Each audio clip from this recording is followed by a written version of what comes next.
지금 여러분께서는 한림국제대학원 대학교 정관용 교수가 진행하는 CBS 라디오 시사자키 정관용입니다를 듣고 계십니다. 한 주간 우리의 언론 보도 동향을 살펴보는 미디어 포커스입니다. 민주언론시민연합 김원경 사무처장 어서 오십시오. 안녕하세요. 아무래도 이번 주는 이른바 드루킹 사건 관련된 보도 이걸 좀 짚어봐야 되겠죠? 네, 그야말로 전국을 강타하고 있는데요. 네. 이것과 관련해서 저희가 모니터를 하긴 해야 되는데 너무 보도가 많습니다. 너무 그래서 많죠. 예, 다른 사안처럼 저희가 이렇게 만만하게 지적을 하기가 굉장히 힘들었고요. 예. 그리고 상황이 계속 하루에도 여러 번 계속 뭔가 속보가 나오고 있는 그런 상황이라서요. 현재 진행형이기 때문에. 그렇죠. 그래서 저희가 모니터하는 데 있어서 방점을 찍는 것은요. 드루킹 보도의 문제를 하나하나 짚고 그것에 대해서 반박을 하기보다는 네. 큰 틀에서 관련 보도가 나왔던 시점에서 그 보도가 합리적인 근거를 가지고 전했느냐 아니면 과장을 했느냐 또는 오버였느냐 등에 대해서 짚어보려고 합니다. 예, 좋습니다. 네. 일단은 청와대 국민청원 게시판에 올라온 TV조선 종편 허가 취소 청원이 있었어요. 네. 그런데 이것에 드루킹 관련 보도로 인해서 분노한 사람들이 16만 명 이상이나 서명을 했다고 합니다. 예. 그러자 TV조선은 자사 시사 토크쇼에서요. 국민청원에 대해서 매우 비판적으로 말을 하면서 이것은 언론 탄압의 일환이다라는 식으로 이야기를 했어요. 네. 그렇다면 이 논란 속에서 왜 TV조선에 대해서 사람들이 이렇게 많이 분노를 하고 있는가 짚어보지 않을 수 없습니다. 그래서 네. 저는 오늘 TV조선과 조선일보 보도 관련해서 이야기를 해보려고 합니다. 네. 그 TV조선, 조선일보 어떤 문제가 있었던 거예요? 그래서 이렇게 국민청원에 16만 명 이상이나 한꺼번에 서명을 한 겁니까? 네, 일단은 TV조선 이것이 정치다라는 4월 16일 방송에서요. 국민청원을 전하면서 이것은 언론 탄압이라고 비판을 하고 있는 자유한국당의 모습부터 보여줍니다. 네. 그리고 나서는 아무 근거도 없이 비판한 것도 아니고 상당한 신빙할 수 있는 근거를 가지고 권력을 이렇게 비판한 것이다. 이게 참 언론의 모습이다라고 서정욱 변호사가 말했고요. 예. 또 고성국 TV조선 논설위원은 정말 언론의 자유가 중요하다고 생각한다면 이 사태가 TV조선만의 문제라고 치부하고 있어서는 안 된다. 다른 언론이 이 사태를 어떻게 보고 어떤 입장을 취하는가가 정말 언론인가 아닌가를 가늠하는 척도가 될 수 있다. 다른 언론이 침묵하고 있는 것은 비겁하다. 이렇게 생각한다. 라고 굉장히 비장하게 말했습니다. 예. 한마디로 국민청원 제도 자체를 비판하고 자신들을 편들어달라고 요구한 것인데요. 하지만 청와대 국민청원에는 TV조선을 옹호하는 청원들도 다수 있었습니다. 네. 저희가 확인해 보니까요. 다른 언론은 TV조선 본받아야 한다라는 청원도 있었고요. 예.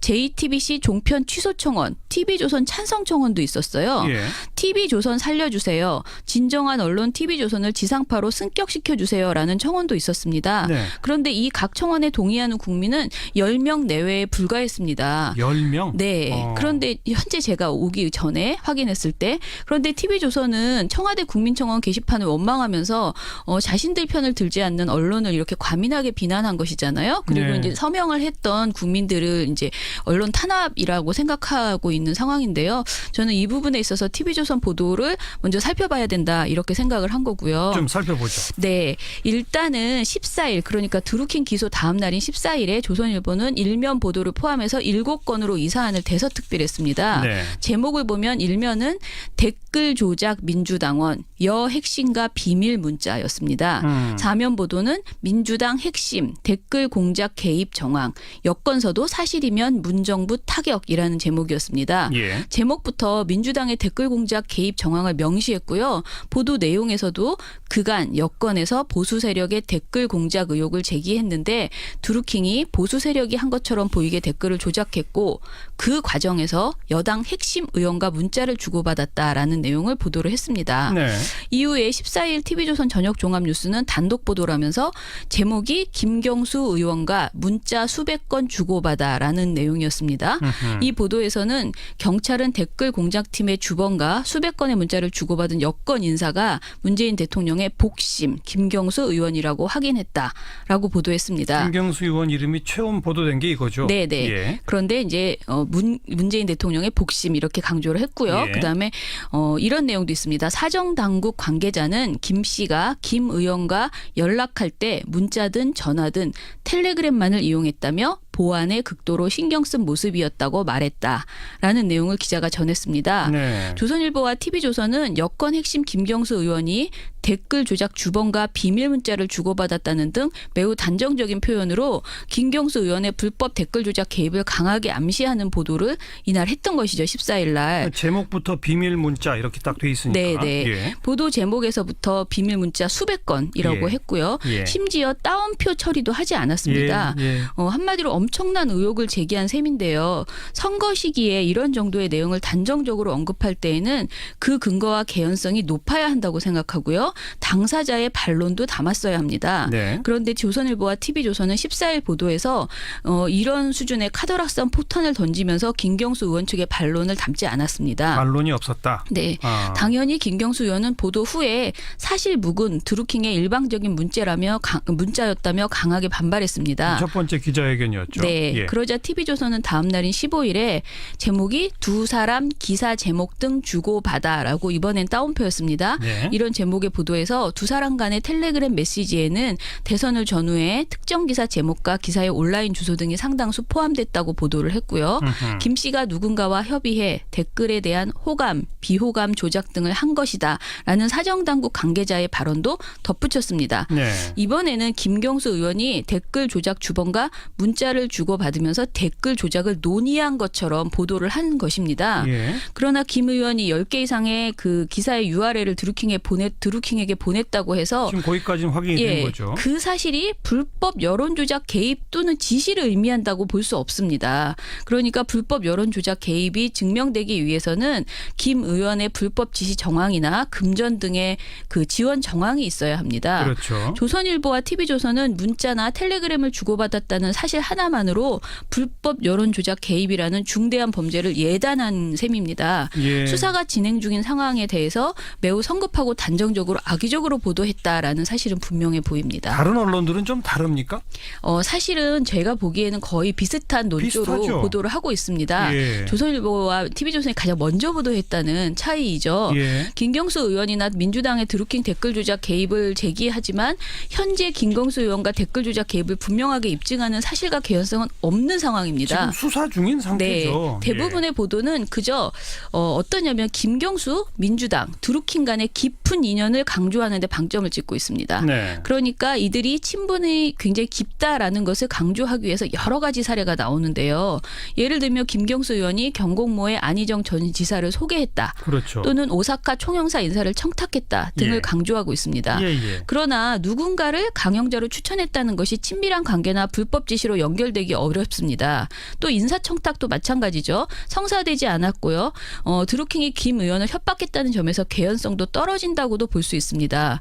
또 다른 억지성 보도가 있는데요. 문화일보가 18일 단독으로 냈던 민주 대선 직후 합의에 없던 일반인 드루킹 고발 취하 요구라는 제목의 보도가 있었습니다. 예, 이것도 주목됐었죠. 네, 이 보도는 대선 직후인 지난해 9월 민주당과 국민의당이 서로의 고발건을 취하하기로 합의하면서 민주당이 드루킹을 콕 집어서 취하되도록 해줬다고 보도하자 조선일보가 여론전에 합세한 그런 상황인데요. 예. 이 또한 개연성이 매우 부족한 보도였습니다. 보도에 드러난 사실만 보자면요. 드루킹이 포함된 14명의 문펜에 고발을 취하하겠다고 제안한 쪽은 국민의당이었습니다. 오히려 민주당은 제출받은 고발 현황에 문펜 14명이라고만 적시되어 있었어요. 그리고 그 사람들의 이름은 기재되어 있지 않았습니다. 네. 그래서 민주당은 14명의 드루킹이 있는지조차 알지 못했고요. 단지 국민의당에 의해서 고발된 우리 측, 그러니까 민주당 측 지지자가 14명이 있구나라고 인식하고 고발 취하에 동의한 것이라는 그런 입장을 민주당이 지금 내고 있습니다. 예. 실제로 문화일보와 조선일보가 공개한 그러니까 국민의당의 민주당 고발 사건 리스트를 보면 성명 불산자 14명, 그러니까 이름이 없는 사람 14명, 문펜위원회 소속이라고만 기재되어 있습니다. 드루킹 등 아이디를 찾아볼 수가 없어요. 아이디도 이름도 없었다. 네. 드루킹이 포함됐다는 것은 이후에 국민의당이 밝힌 겁니다. 밝혀낸 거죠. 네, 이렇게 예. 되면 문화조선의 시각 자체에 의문이 제기됩니다. 자기 당 지지자 14명 누리꾼들의 고발 취하에 동의했을 뿐이지 그 네티즌 계정이 무엇인지 거기에 드루킹이 있는지 아예 몰랐다는 민주당의 입장이 사실이라면 드루킹이 포함된 누리꾼의 고발을 콕 집어 취하해 준 주체도 오히려 국민의당이 되기 때문입니다. 네, 네. 저는 이 사안을 보면 정상적인 언론이라면 바른미래당이나 민주당 입장을 앵무새처럼 그냥 전하기보다는 상식적으로 이 내용에 의문을 갖고 취재하고 언론 스스로 판단해서 이건 좀 무리한 지적 아닌가라는 평론도 했어야 된다고 봅니다. 그런데 양쪽 당 목소리만 그냥 바로바로 전달했다. 그렇죠. 그냥 완전히 한마디로 그 바른미래당의 주장을 그대로 보도했고요. MBC나 다른 언론사들도 민주당의 반론을 실기는 했지만 예. 그냥 앵무새처럼 전하는 데 그쳤습니다. 아무튼 지금 수사 중이고 이게 수사의 핵심은 지난 경선이나 대선 과정에 민주당과 이들의 조직적 검정적 연계관계가 있었느냐 없었느냐 아닙니까? 네네. 근데 그렇죠. 지금 거의 있었다는 가정법 하에 공세가 나오고 있는 거고 그렇죠. 언론의 보도는 그런 거죠. 예, 대부분이 그 개연성이 부족한 것을 개연성이 있다고 이야기하기 위해서 약간 비약하는 그런 보도들이 대부분이죠. 예를 들면 조선일보에서 사설에 대통령 부인까지 등장하기 시작한 드루킹 게이트라는 제목의 19일자 사설이 있었습니다. 예. 이 보도에서는 지난해 대선 당시 경호원으로 보이는 여성이 다음 일정 장소로 가자고 재촉했지만 김 여사는 경인선에 가야 한다는 말을 5차례 했다면서 김정숙 여사가 반드시 챙기고 가야 한다고 느낄 만큼 드루킹을 의식하고 있었다라고 지적을 하고 있습니다. 네. 또한 김경수 의원을 드루킹이 댓글 작업 결과를 보고해온 김경수 의원이라고 묘사하기도 했습니다. 예. 이런 식의 보도는 종편은 물론 다른 방송사들도 거의 다 냈습니다. 하지만 생각해 보세요. 유세 현장을 찾아온 많은 지지자 중 일부를 찾아가는 것이 김정숙 여사와 드루킹의 깊은 관계를 증명하는 것은 아니잖아요. 네. 그러니까 대선 후보의 가족이 열렬한 지지자가 누군지 아는 일은 흔한 일입니다. 누군가의 이름을 5번 말했다는 이유만으로 둘 간의 깊은 관계를 강조했다? 이렇게 볼 수 없습니다. 심지어 누리꾼들이 해당 영상의 원본을 찾아서 이날 김정숙 여사가 다른 지지자 무리들도 일일이 찾아가 인사했다고 반박하기까지 했습니다. 예. 근데 이런 내용을 담지 않고 단순히 5번 말했다는 것만 강조하면서 인연이 깊을 수 있다. 뭔가 연관이 돼 있을 예, 것이다라는 것을 보도한 거죠. 아무튼 뭐 메시지 주고받은 거, 인사청탁한 거, 같이 네. 사진 찍은 거, 누구 강연 소개한 거, 네. 대선 그 경선 현장에서 찾아간 거, 아무튼 가깝다 추정되는 것만 여기저기서 막 찾아내고 있는데 네. 중요한 건 그 자체가 불법은 아니라는 거고 그렇죠. 불법 여부에 대해서는 예단할 수 없는데 마치 불법이 있었던 것처럼 몰아가기 위한 식의 보도다. 네, 이 말씀이죠. 그렇죠. 예. 그럼 드루킹 보도에서 우리가 좀 놓치고 있는 거 정리해 보시죠. 일단은 제가 아까 지금까지 말씀드린 거는 주로 이제 불법 그 댓글 조작 개입 여부잖아요. 예. 그 민주당의 예. 그거 말고 불법 여론 조작의 기준을 언론에서 전혀 세우지 않고 있다는 게 문제라고 생각합니다. 예. 불법 여론 조작이라는 것은 국가기관이나 공무원의 조직적, 정치적 댓글 활동이었거나 정당이나 민간인이 금전 등의 지원, 직접적인 불법 활동 지시를 해서 조직적으로 댓글 부대를 동원한 경우를 우리가 말합니다. 예, 알고 있죠. 네, 그게 아니고 이건 당원이나 일반 시민이 자발적으로 벌이는 개인적인 여론 홍보 활동, 다시 말해서 매크로를 동원하지 않은 기사 공유하기, 댓글 달아달라고 요청하기, 이런 것들은 정치적인 의사표현으로 분류해야 한다고 봅니다. 지금 여기 이제 두 주장이 맞서는 거죠. 네, 예. 그런데 이제 대다수가 이 기준을 구분하지 않은 채 언론들이 모두 누군가에게 댓글을 달자고 요청한 활동을 불법으로 묘사하는 식의 보도가 이어지고 있다는 것이고요. 네. 그리고 오늘 방송에서도 얘기했지만 포털의 문제점, 이것을 본질적인 내용인데 이것을 좀 주요하게 이야기하지 않고 있는 것도 문제라고 생각을 요즘은 합니다. 이제 그 포털의 문제점 지적하는 기사들이 조금씩 이제 좀 나오기 시작했어요. 시작하더라고요. 네, 네. 그리고 제가 꼭 드리고 싶은 말씀은 현재는 선거를 앞둔 국면이잖아요. 예. 이런 상황에서 드루킹 사건은 선거의 태풍임이 분명합니다. 그렇다면 언론은 어떻게 보도해야 하나? 무조건 보도하지 말아야 하는 것도 아닙니다. 그리고 야당 측은 이런 사안을 사실상 절대로 호락호락 넘어갈 리가 없다고 생각합니다. 예. 어느 정당이라도 그랬을 것이라고 봅니다. 그렇죠. 예. 그렇다면 언론은 특정 정당의 목소리만 싫거나 정부 여당의 입장만 비호해서는 안 된다고 생각하고요. 경찰 수사를 지켜보고 각 정당의 주장도 들어보면서 언론이 그 와중에 스스로 판단하고 검증해야 되는 역할을 해야 한다고 봅니다. 네. 무리한 주장을 하는 거면 되묻고 선거 시기인 만큼 누가 봐도 명백한 허위 사실로 보이는 주장이라면 그것을 따옴표 처리해서 옮기기만 할 것이 아니라 그것에 대해서 따져묻고 그 말이 허위로 보인다. 뭔가 개연성이 낮다라는 점도 지적해야 한다고 봅니다. 예. 이런 작업을 하지 않은 채 그냥 온갖 주장들을 확대 재생산만 하고 있다면 선거 시기에 사실상 유권자들은 정치 혐오주의에 빠지게 될 것이라고 보고요.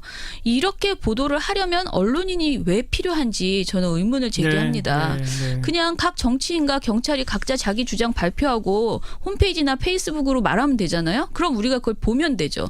언론인이 이렇게 앵무새처럼 지금처럼 옮기기만 한다면 일반인 상식으로도 이상하다고 생각하는 것을 질문하지 않고 그렇죠. 계속 옮기기만 한다면 정말 심각하다 생각합니다. 지금 그 뒤에 바람직한 언론이란 이래야 한다라고 말씀하신 거 있잖아요. 네네. 그렇게 보도하고 있는 데가 이번에는 아무 데도 없습니까? 예, 제가 보기에는 그렇게 합리적인 그런 문제 제기를 차분하게 하기보다는 그냥 속보 경쟁에 따라가고 있다. 따라가고 있고 그 와중에 오보도 많이 나오고 있습니다. 어떤 언론이 그나마 좀 정신 차리고 잘하는지 지켜봅시다. 네, 수고하셨어요. 감사합니다. 민주언론시민